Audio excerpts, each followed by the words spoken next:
एउटा आइकन छ।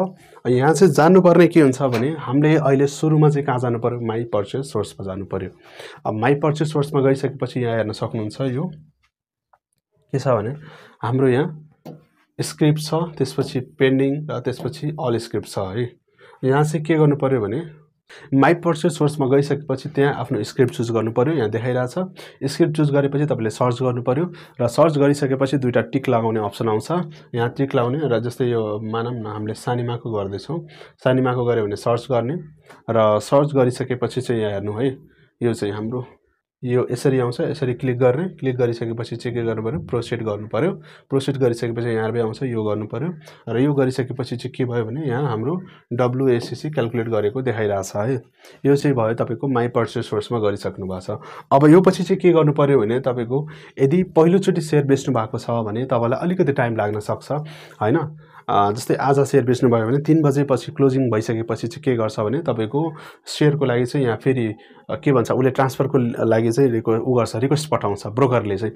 त्यो भन्दाखेरि चाहिँ त्योभन्दा पहिला तपाईँ यदि माई होल्डिङमा आएर चेक गर्ने हो। यो WACC क्याल्कुलेट गरिसकेपछि माई होल्डिङमा आउनु पर्यो। यहाँ चाहिँ तपाईँको अहिले नो EDIS अब्लिगेसन देखाइरहेछ नि है। अहिले यो नो EDIS अब्लिगेसन देखाइरहेछ अहिले हाम्रो है। माई पर्चेस सोर्समा गएर तपाईँले WACC क्याल्कुलेट गर्नुभयो र त्यो सकिसकेपछि चाहिँ तपाईँको लगभग 10-12 घन्टा पछि अथवा 24 घन्टाभित्र चाहिँ के आउँछ भने माई होल्डिङमा चाहिँ त्यो आउँछ है। जुन स्क्रिप्ट चाहिँ सर्च गर्नुभएको छ अघि माई पर्चेस जस्तै त्यस्तै आउँछ यसमा चाहिँ। र यहाँ तपाईँको त्यसरी नै अघि स्क्रिप्ट सर्च गर्ने, त्यसपछि त्यसलाई चाहिँ प्रोसिड गर्नुपर्छ माई होल्डिङबाट चाहिँ।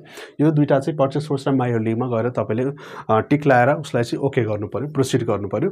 र यति गरिसकेपछि चाहिँ के हुन्छ भने तपाईँलाई ब्रोकरले EDIS को लागि चाहिँ नोटिफिकेसन पठाउँछ र त्यो नोटिफिकेसन कसरी हेर्ने चाहिँ यहाँ आउनु पर्यो, लास्टमा माई EDIS मा जानु पर्यो। अनि माई EDIS मा गइसकेपछि चाहिँ यहाँ 3वटा आइकन छ है। एउटा ट्रान्सफर रिक्वेस्ट छ, त्यसपछि एउटा ट्रान्सफर सेयर छ, नो डेलिभरी ट्रेड र ओल्ड ट्रान्जिसन रिक्वेस्ट।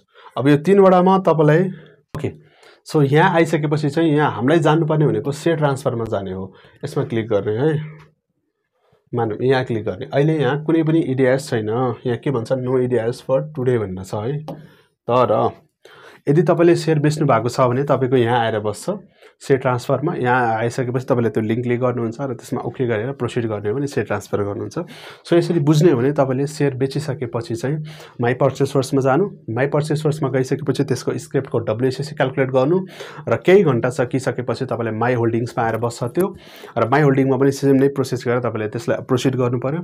र त्यो सकिसकेपछि चाहिँ ब्रोकरले ढिलो चाँडो तपाईँको अब 24 घन्टाभित्र चाहिँ माई EDIS मा तपाईँलाई EDIS ट्रान्सफरको लागि रिक्वेस्ट पठाउँछ यहाँ है। यसमा चाहिँ माई EDIS मा यसमा आउने, त्यसपछि सेयर ट्रान्सफरमा आउने र यसमा चाहिँ क्लिक गरेर तपाईँले सेयर ट्रान्सफर गर्नुपर्ने हो।